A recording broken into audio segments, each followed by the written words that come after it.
Good afternoon, everyone. I'm Andy Harrison, and I'm a BTEC sport tutor from the northwest of England. Thanks for everyone tuning in today, and thanks especially to Lauren Mill, who's put together this piece of CPD on active learning in the PE classroom. So I'd like to introduce firstly my segment of the CPD, which is collaborative learning, role-based collaborative learning in the PE classroom. So before I make a start, I'm just going to share my screen. Here we go. Fantastic. Right, so there's my topic there, role-based learning through collaboration in a classroom, and there's my Twitter handle there. So if anyone wants to give me a nice little follow on Twitter, you're more than welcome to do so, at Andy Harrison PE. So let's make a start. Right, so collaborative learning as an active learning process in the PE classroom. Okay, so the research currently suggests, and in this particular area, that students who are involved in collaborative learning perform significantly better compared to when they're completing individual tasks or when they're involved in competitive situations in the classroom. That's for two reasons. Firstly, because when a student completes a task independently, they feel additional pressure to get it correct. Because they can't rely on anybody else to get it correct. And also there's more scope for failure because they've got a lot of added implications such as time, prior knowledge, and also linking with the task in terms of how can they adapt to the criteria or the instructions of the task, the nature of the task, the complexity of the task. The second reason what research suggests is that collaborative approaches to teaching and learning are proved effective for student engagement and achievement. So working with others helps you to become engaged, working in a group with your group mates who obviously you're familiar with. And it can actually help disadvantaged learners as well by boosting communication skills, working in collaboration with others, bouncing ideas off each other, boosting organisation, time management, presentation skills, speaking with others as well, which boosts confidence. So there's loads of good reasons there as to why you should adopt this in your PE classroom. I'm quite passionate about this myself because I teach a level 2 group at the minute in BTEC sport, a wide range of confidence issues, organisational issues. So when I present something collaboratively, it's very, very effective towards the growth of their confidence, working in a group, working with the mate to try and upskill themselves, to achieve the criteria, to achieve some progress within their learning. So collaboration is highly valuable in the PE classroom, in my opinion. I'm going to move on and tell you about a few other reasons why you should implement it as well. So why incorporate collaborative learning into your practice then as a teacher? Okay, so there's a few benefits here for you. Firstly, the development of higher order thinking. So obviously Ofsted, a few other reasons why as well is that higher order thinking leads to higher order organisation, higher order understanding, higher order links to different areas of the PE curriculum as well. And through that, collaboration can help the student benefit from other students' perspectives on a particular topic. Communication, bouncing ideas off each other, can boost self-management, as if to say, how do I apply myself to this task? Or I'll compare myself to my classmate next to me or across the table. And also leadership skills as well, because obviously within any group, there's always a leader, maybe two leaders who want to take it upon themselves.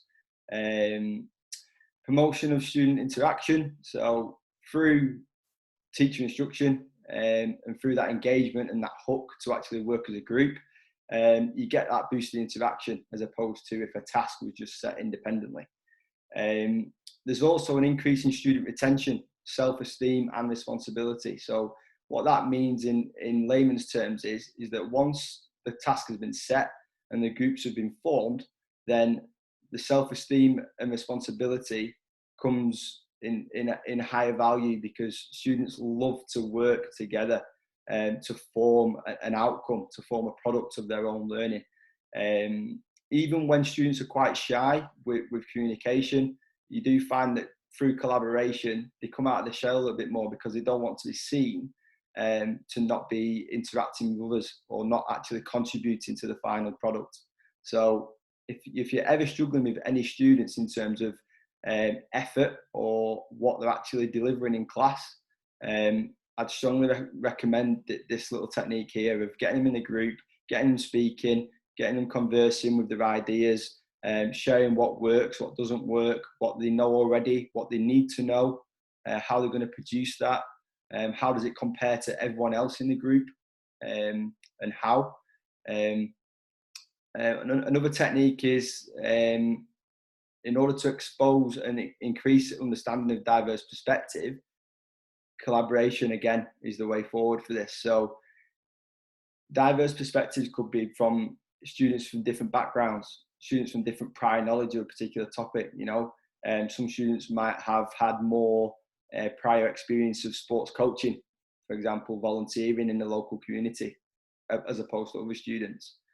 And the final one there at the bottom is collaboration can lead to preparation for real life social and employment situations. So every one of us viewing this CPD today has been in that situation where you need to be competent conversing with others, you know, how you sell yourself. Are you organised enough? Can you stick to a time? Can you be organised? Have you got the right equipment? Can you competently appear professionally to others as well? And this is all part of that typical collaborative task in the classroom, is how you work with your neighbour, if you will, and what effect can you put across to your group in order to come up and finalise your product. So whether it's planning a lesson collaboratively, whether it's producing a poster on macro and micronutrients, whether it's annotating the human body, or whether it's understanding a particular current issue within sport and physical activity. It doesn't matter about the nature of the task. The focus is how, as a teacher, you get your groups manipulated in a way to work together. So as part of this active learning CPD, some of the teachers have looked into the Kagan model. So that might be something you look at in more detail within collaborative learning. So you might put two more able students with two less able students, and hopefully what that might mix together is some motivation and some inspiration, and obviously a higher level of effort from the less able students, to kind of build understanding to try and match the higher order learning, and that's what Kagan can do when you bring all that together. So I'd highly recommend you look at the Kagan model in more detail as well when you are planning your groups for collaborative learning. Okay, so I'm just going to talk about how you get started then with collaborative learning in the PE classroom. So there's a few things you need to consider really. It's really important how you introduce any particular task, whether you're in the classroom, whether you're in the sports hall, whether you're outdoors on the 11-a-side pitches, wherever you are. It's really important how you introduce that group dynamic and what you want out of your group when they're working in collaboration with each other. So this can be as simple as instructing students to turn to their peer to discuss the topic that you're delivering, or debate how you want them to approach it. So for example, debate whether they should make a poster, whether they should make a PowerPoint, whether they should create just a collaborative Word document on the laptops or on their iPads that they can all work from live. Because what that does is it starts them to compare their ideas in terms of how they want to actually present the final product, work to their strengths as well. And you might have a few students in your group that are really good with PowerPoint or really good artistically, so they want to present information quite visually. Okay, so work to your students' strengths in terms of what skill set they have already, and also challenge your students as well on the flip side of the coin by saying, right, we've looked at posters, we've looked at PowerPoints. This next task, I want you to practically demonstrate it with some equipment, maybe the structure of the respiratory system with some cones and bibs. Yeah, so get them out of the classroom, get them in the sports hall and doing that, or vice versa, bring them back into the classroom and get them to do, you know, a 45-minute poster task and present it in front of the peers and ask for feedback. Another tip for getting started is to provide students with required time to engage with the task. The worst thing you can do as a teacher in this respect is to give students, you know, 15 minutes to come up with some ideas, when really the material that you've gone through is at least going to take your students 25, 30 minutes to understand, interpret, and then explore in further detail. So matching it with an ample amount of time is highly important here. And then debrief as well, which is another useful part of this phase. So call on a few students to share a summary. What I mean by that is, what have they found in the groups? Have they come to any sort of conclusion as to how they want to approach a task? Make sure it's learner-led. So try to avoid influencing their decision of how they want to actually approach each individual task. Because what that does then, it's biased. And you're giving them too much information around how they should actually approach a task, when really what you do want as a teacher is for them to independently and collectively decide on their own how they want to best approach the task, and using their skill set as well. What you should do is address any confusing points. So what I mean by that is, if students are getting confused as to what they should be doing within the collaborative task, you need to make sure that each of them have an equal role, an equal input, and that the outcome is fair. You don't want someone who's, you know, procrastinating in the corner, thinking, "Oh, my mate's going to do all that. I don't need to do anything. He'll do that. That's fine. I don't have a massive understanding on it. The rest of the group will be fine doing that." You need an equal input, and I'm sure you guys as teachers are experienced enough to manage that effectively. Moving on. Next phase then is the learning components within collaborative learning. Okay, so we've got a few here. You've got positive interdependence. So what you'll see reading through these guys is a lot of these can actually intertwine significantly with cooperative learning. Collaborative learning kind of comes under the cooperative learning umbrella, if you will.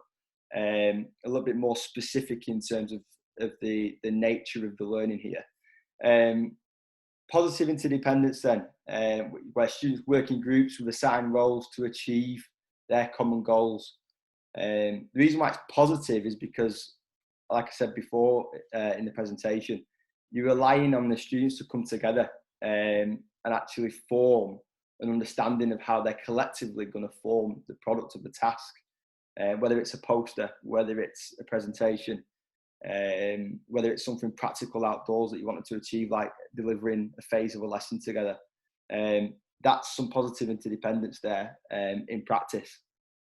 Okay, you've got individual accountability. So even though they are in groups, every individual in the group has their own task or has their own subtask, which forms a collaboration together when it all comes nicely together, hopefully. They're responsible for their own individual success. So what I mean by that is, if you're working towards a specific criteria, or if you're working towards a specific outcome in the lesson, you'll be able to tell as a teacher who's not really pulled their weight, or who needs a little bit more reminder, a bit of a recap, a bit of a refresher in terms of going over your teaching. And you'll be able to then eliminate different ways of how students may or may not need additional time on the task, or may or may not need a visual recap of the aims of the task.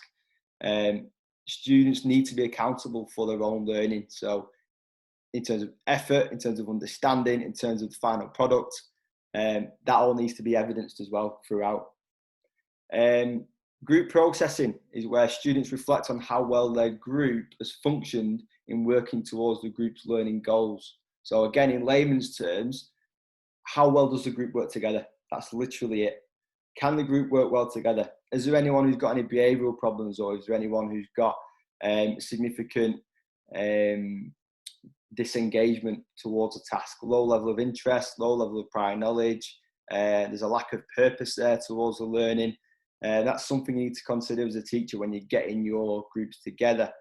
At the start of a lesson, if you choose to let your students get into their own groups to learn when you've introduced a task, that's fine.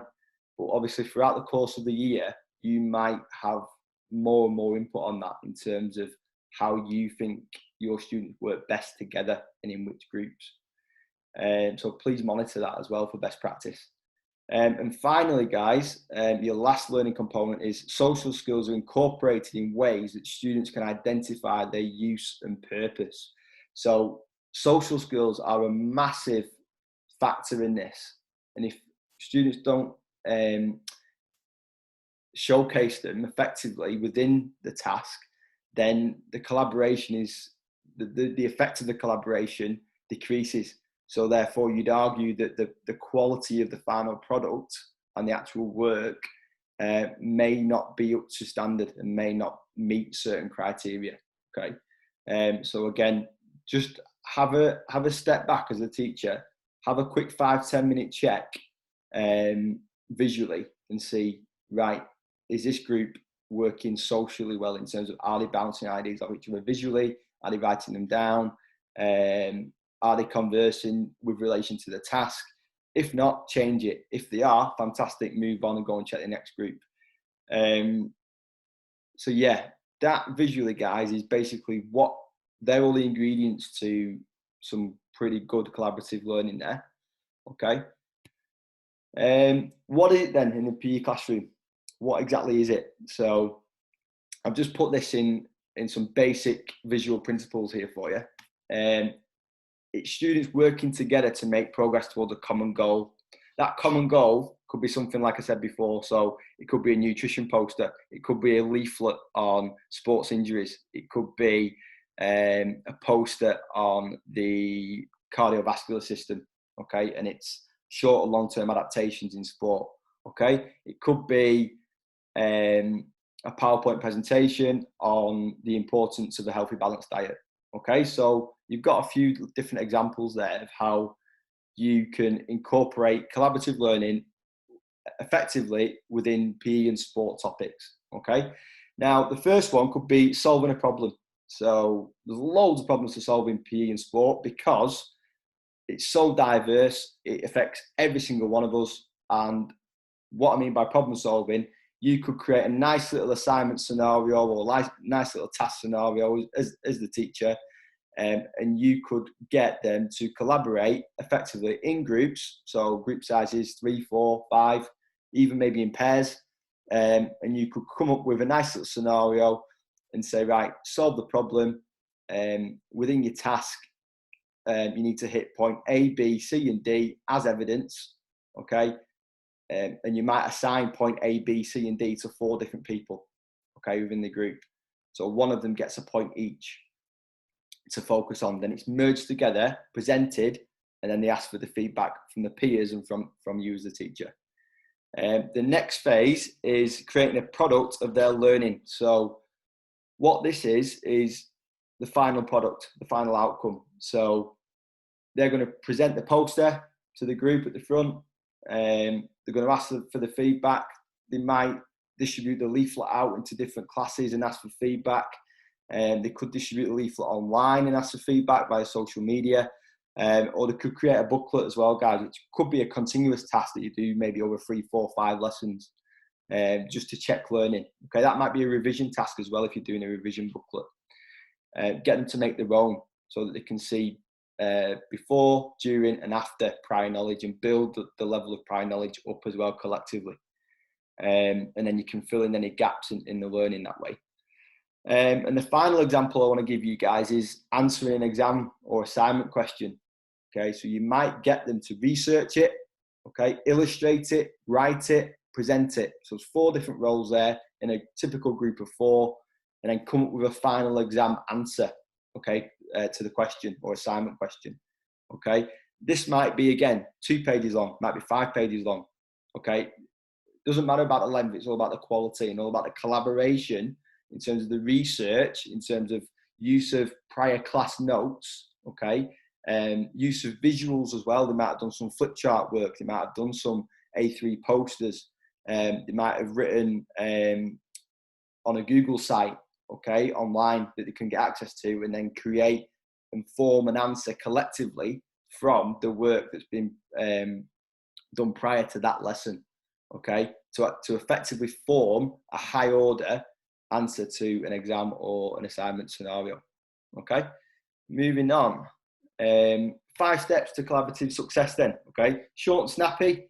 Set and define roles. So like I said in the previous slide, get into good habits of giving different students different roles that you know as a teacher they will comfortably sit into and work with. So for example, your researcher, who doesn't mind doing a bit of research on Google, looking back through previous class notes to see if they've got any relevant material that can go into this task. Then you've got an illustrator who's good at writing, who's good at drawing, who's good at presenting the work nicely and aesthetically onto a document, onto a sheet of paper, onto a poster. You've got a writer, so who doesn't mind doing a high volume of writing in a lesson, who actually enjoys that. So work to your students' strengths in terms of building their skill set and forming the group in order to get the best outcome collectively and collaboratively. Okay, your next stage is establishing rules and norms. So from the start of the academic year, you might introduce collaborative learning for your students. And you might say, right, moving forward, I want us to do a lot of group tasks to form your relationships in different groups. Okay, you might purposely say on a carousel or on a different rota, you might prevent them from working with the same people day in, day out, or week in, week out, so that they get used to conversing and working and communicating effectively with others. And then they can bounce their approaches and ideas from different students collectively and collaboratively. And that's the most effective way of actually forming an effective group's product towards the end of a task. So for example, you might have 4 students in a group, and you know in that group of 4, who's good at illustrating, who's good at writing, who's competent at research, who's good speaking when they're actually producing the work at the front of the class in a PowerPoint presentation or on a poster. So you as a teacher, you can have as much or as little influence on that as you need. Plan for absences as well, because sometimes you might think, right, I've got a class of 24, that's 6 groups of 4, but then 2 might be off ill. So then you might have to jiggle around with your numbers a little bit and make it fair. Use appropriate space. So what I mean by that is, don't think that collaborative learning is just within 4 walls. Get outside, get them creating a session plan and go and deliver it together as a group. You know, number 1 can deliver the warm-up effectively. Number 2 can do the first half of the main phase or the main drill. Number 3 can round the main drill off going into a game phase scenario. And then number 4 can finish off into maybe 11-a-side game or whatever sport you're doing, and then they can lead the cool down. So it's fair in a way. And plus, how you can manipulate that as the weeks go by is that you can maybe keep the same groups, but then give them a different phase of that session to deliver, just so they've got a rich understanding built up of the practical phase of a practical lesson. Arrange groups by skills or backgrounds then. So I've touched upon this. What I mean by that is to arrange groups appropriately by their skill set. Okay. What you want to do is to marry up a group who you know are competent and confident with different phases, different skills, different aspects of tasks. So if you've got a student who hates writing, okay, make sure they're with someone who loves writing, so that then that group isn't missing out on, you know, collectively forming a nice little product at the end of the task. Okay. Typical roles within collaborative learning in the PE classroom then. Okay, so you've got a researcher, someone who doesn't mind looking at different aspects of the topic that they're learning. So whether they can get hold of some Google Scholar articles, whether they can get hold of some scientific studies, whether they can get hold of something from national governing body websites, some visual content that they can put into the work as well. someone who's competent presenting, speaking in front of others, boosting their own confidence, which is great to see as a teacher. It's really satisfying that, you know, your students have boosted their confidence and they've got the ability to go at the front of a classroom and present in front of the peers. It takes a lot of courage, it takes a lot of guts to do, but that's part of learning, and that's what's expected in the classroom, especially when you're doing collaborative tasks.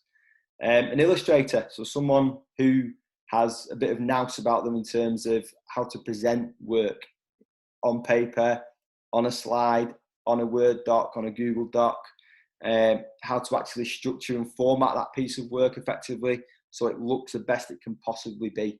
Okay.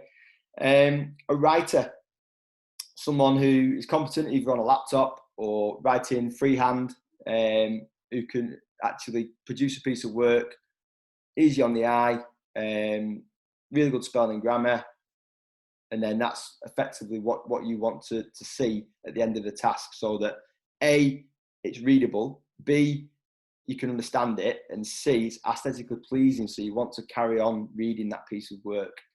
And lastly, obviously this is optional, but I like to set this personally in my lessons, is an organizer. So you might have a little bit of a leader within your collaborative groups. You might have someone who wants to say, right, I want you to do that, that, that, and that. Next person, I want you to focus on this, this, this, and this, and so on. So you've got kind of a leader who wants to organize the overall approach and the overall management of the task. That might link with the criteria. It might link with prior knowledge. It might link with how you aim to move this content on in future lessons. Okay. Typically, you might argue that that's more of a more able student who's the organizer, just so they can interpret everyone's skill set and interpret everyone's level of prior knowledge and understanding. Sometimes not. Sometimes you can challenge the slightly less able student to say, right, I want you to make sure by the end of this lesson, each member of your group is competent within what they're doing in their roles, to make sure that the task works nice and smoothly. Okay? It might be a challenge, it might work, it might not, but don't be afraid to try different things in your classroom, guys. Examples of collaborative PE topics then. So we've got, this is one of my personal favourites, so anatomy and physiology. Get your groups collaboratively working together and exploring body systems. There's quite a few to choose from. They can obviously go and explain the structure, the function, how it works, what it looks like, what's the purpose of that bodily system, how does it adapt during physical exercise. You know, they can collaborate and investigate that as a group. Something that's really useful, guys, is the Virtuality by Curiscope. I think they're about £25 to purchase. Get one for your department. They're fantastic, because what you can do then collaboratively is one student wears the t-shirt and one student is the observer, taking notes of different systems. And then the third person could be the person with the iPad filming on the t-shirt and making the virtual reality happen on the screen. Really effective, guys, for collaboration in the classroom. Another one is sports nutrition. So you might get them working collaboratively on macro and micronutrients, for example, getting them to, using research to produce a poster, obviously using prior knowledge as well. Make it visual though. How does it impact on your diet? How does it impact on your lifestyle? How important is a balanced diet towards sport and physical activity? How do they marry together? Can they produce that in a PowerPoint presentation collaboratively?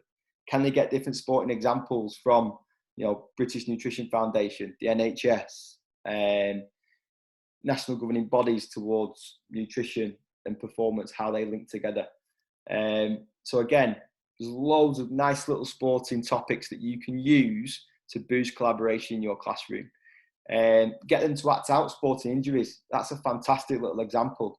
So this year I delivered sports injuries for my BTEC level 2 group. Got them in groups of 3. Person number 1 was the injured athlete. So whether it was broken metatarsal, fractured patella, anything like that.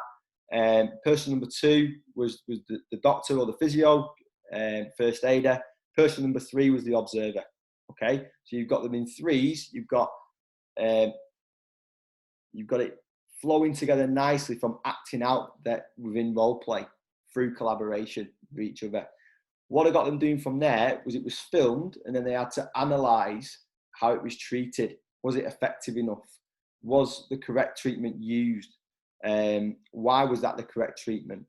They had to also explain the rehabilitation phase as well after that injury as well, which they collaborated on through research, through presenting, and through bouncing ideas off each other as well in terms of comparing different extents of sporting injuries.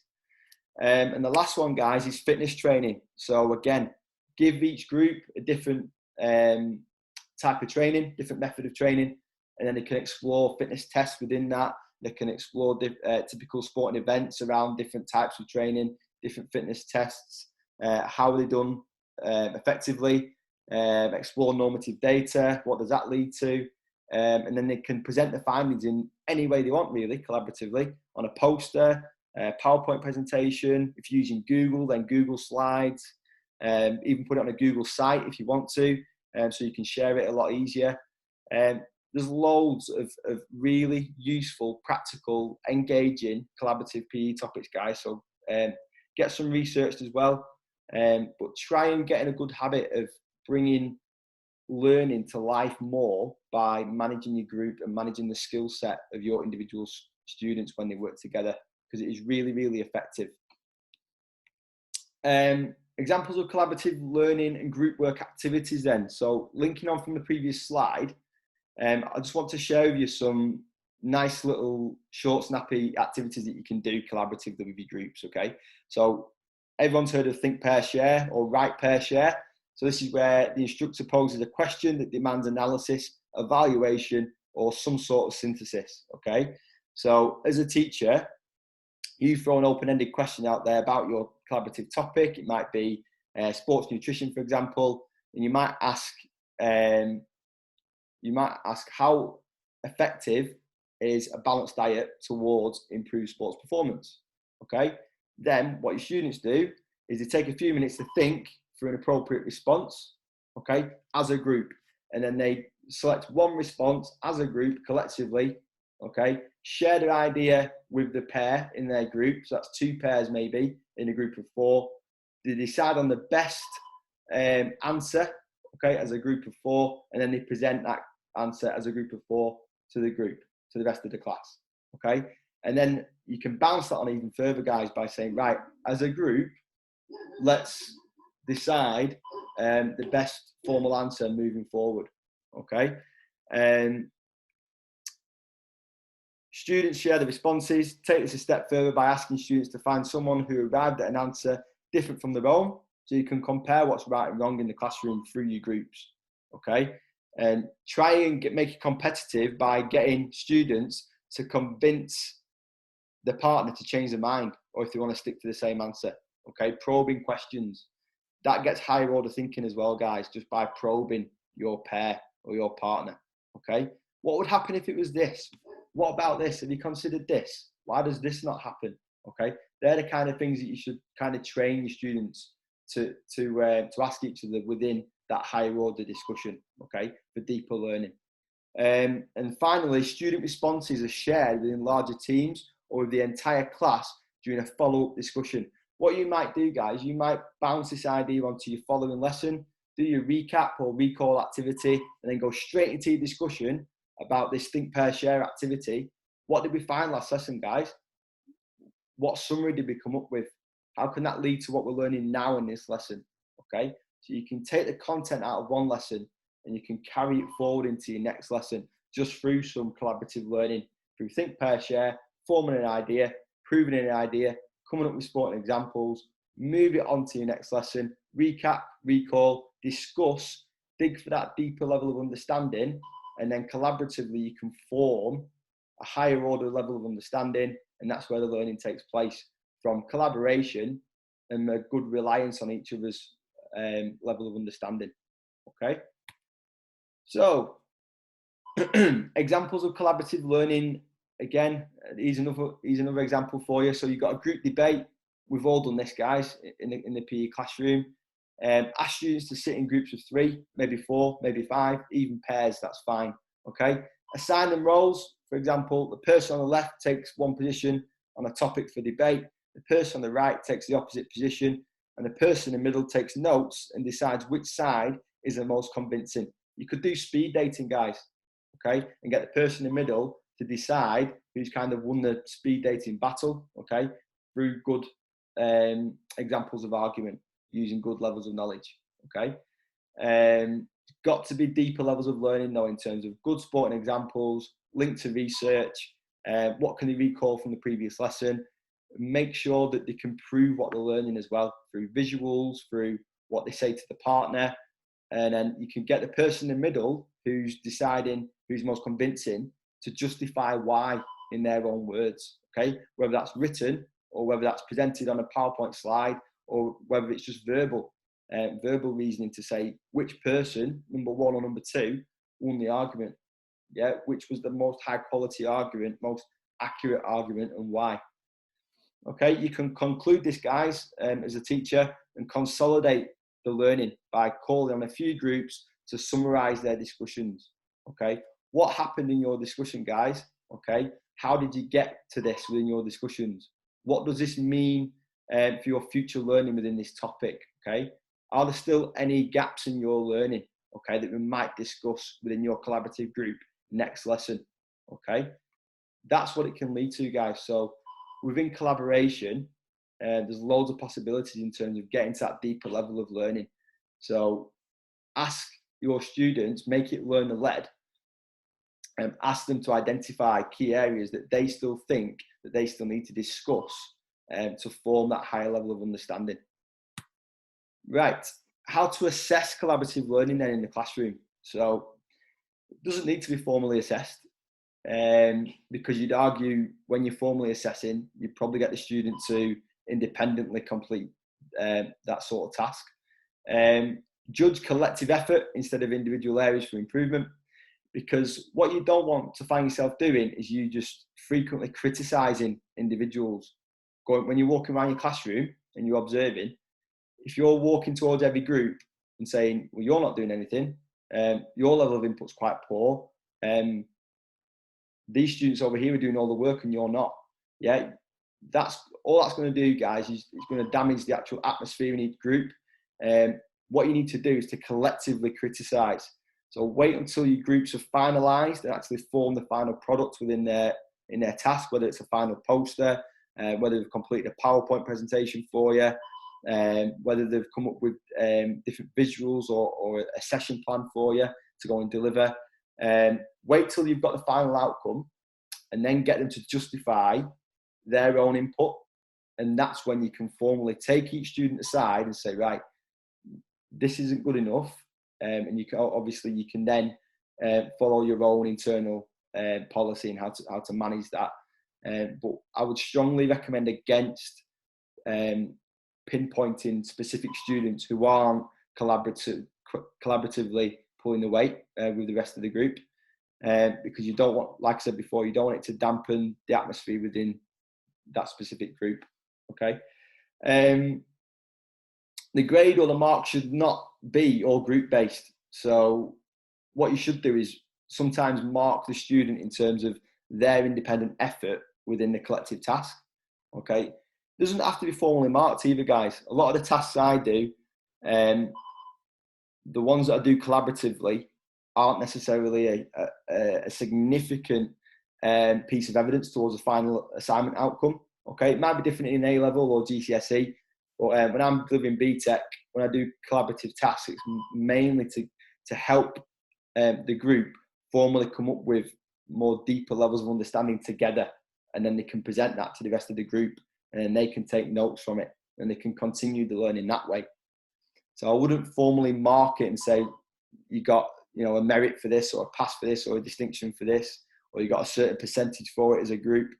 That may or may not work for you, but that's just personally what I do within BTEC Sport. And finally, use rubrics to categorize how marks can be gained and how the task can be structured towards marks. So if you're using Google Classroom, for example, at the minute during lockdown, or within your future lessons when we're back teaching in schools and colleges. Use your rubrics to break each down, whether it's pass, merit, distinction, whether it's a certain percentage is a certain stage of achievement towards a marking policy. But make sure that collaboratively your group understand the rubric in terms of how they're going to achieve. Just some few collaborative learning examples, guys, that I'm using at the minute that are very, very effective. I'm sure 99.9% of you guys who are watching this right now are doing exactly the same. I'm just merely symbolizing the effect that it can have on collaborative learning. Okay, so a Zoom call can massively boost collaboration whilst everyone's in lockdown, because as a teacher, you can set a Zoom call, you can set the meeting ID and the passcode. You set that out on an email to your group of 4 or 5 students, and then they can have their Zoom call collaboratively, okay? When they're working towards a particular assessment criteria, okay? You can also do that in Google Hangout, similar principle. When they're working together, if they're reviewing something they've done, like a sports event or anything like that, really useful tool to use to verbally bounce ideas off each other whilst they're at home, okay? Google Classroom templates. So make sure, guys, if you haven't done already, if you're setting up a collaborative task for them to do at home, you make an individual copy of every document you give to your students so that they can edit it, and then they can collaboratively edit it as well to get a final form of their task, if you will. So there's loads of different Google guides you can use on Twitter, on the Google help pages online as well. That's useful videos to show you how effectively you can do that in your Google Classroom pages. So it basically comes down to you enabling the editing settings on your document for collaboration. So anyone can go on and edit it anytime. It's a continuous document. And lastly, Skype as well, guys. So if you don't have access to Zoom or Google Hangout, Skype does exactly the same thing, but make sure you've got evidence for this as well, because I'm pretty sure that Zoom, you can set a unique ID for each meeting, for each student or each group to access.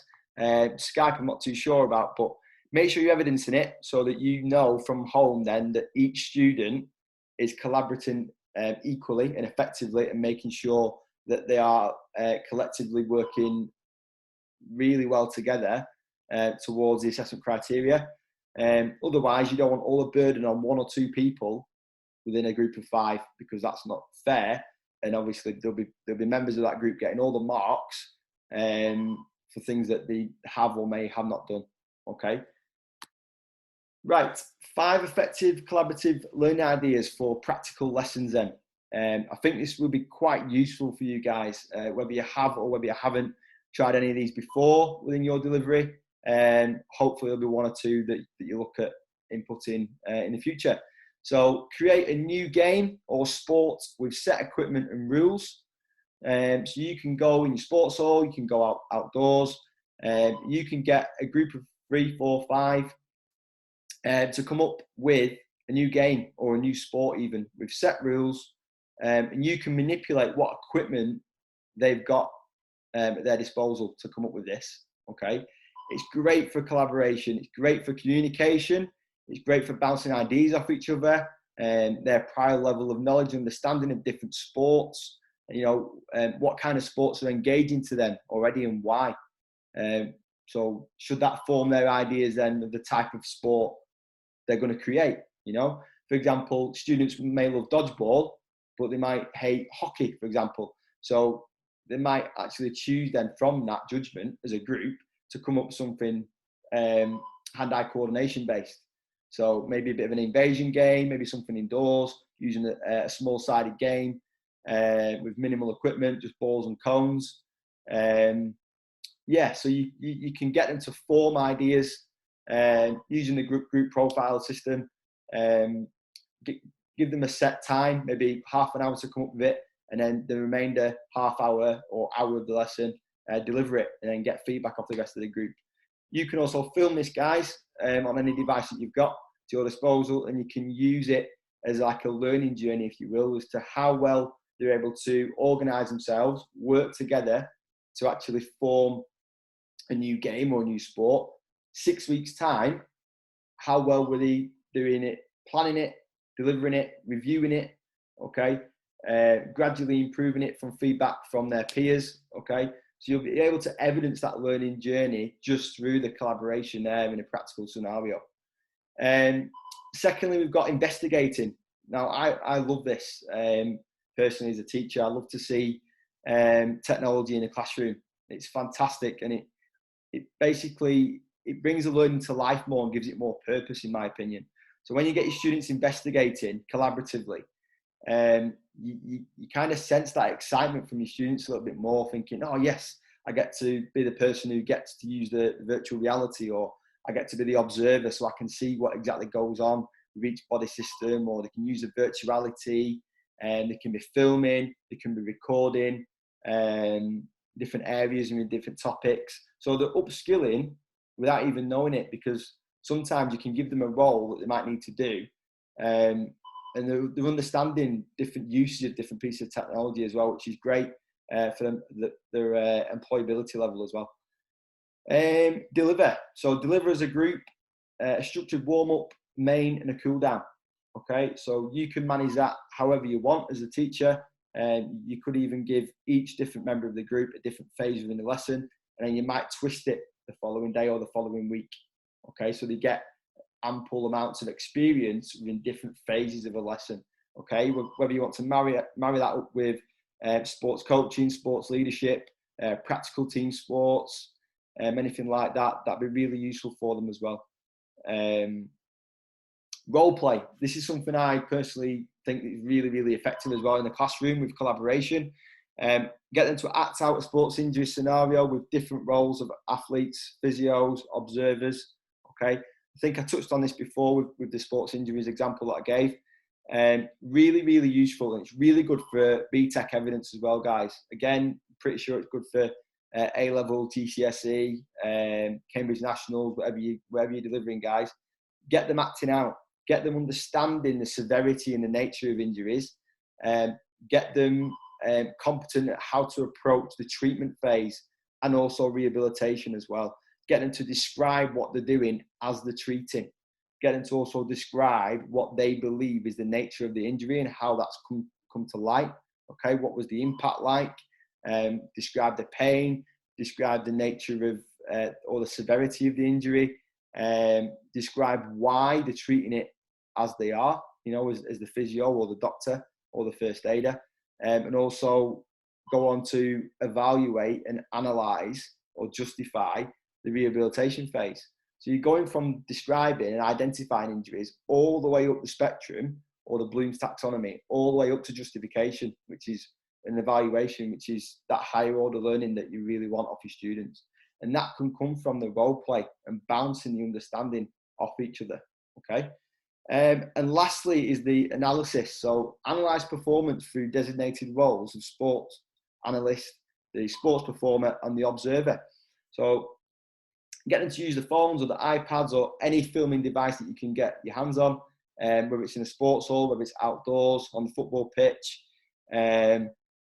Sometimes you can do this in the classroom as well. If you want them to act out a specific role before you take it into the sports hall or outdoors. You can use typical apps for this, like BAM video delay, which is a really, really good one for showing the student exactly what technique they've been able to carry out. Also, you can use apps such as the Coach's Eye, which is a similar principle where you can slow down technique, you can analyse technique in a way where the student can understand and appreciate the application of technique, and then they can come up with their own self-evaluation from that, which is really, really good for learning. And obviously the observer can look onto the performance, and then you can, as a teacher, you can give them a task at the side to say, right, do a performance wheel for this task, or you could do a notational analysis whilst watching a game of football. Shots, passes, on target, off target, dribbles, tackles, just different key performance indicators that you can use for that, guys, as a set group. Okay, keep it group based, keep it collaborative, make sure that they understand the aims and the objectives of the task within their respective groups as well. Thanks for watching, guys. Really appreciate your time. I hope you've taken many valuable aspects out of this piece of CPD. Again, thanks to Lauren Milne for setting up this active learning CPD. If you'd all love to give me a follow as well on Twitter at Andy Harrison PE, that would be much appreciated. Thanks again, guys. Cheers.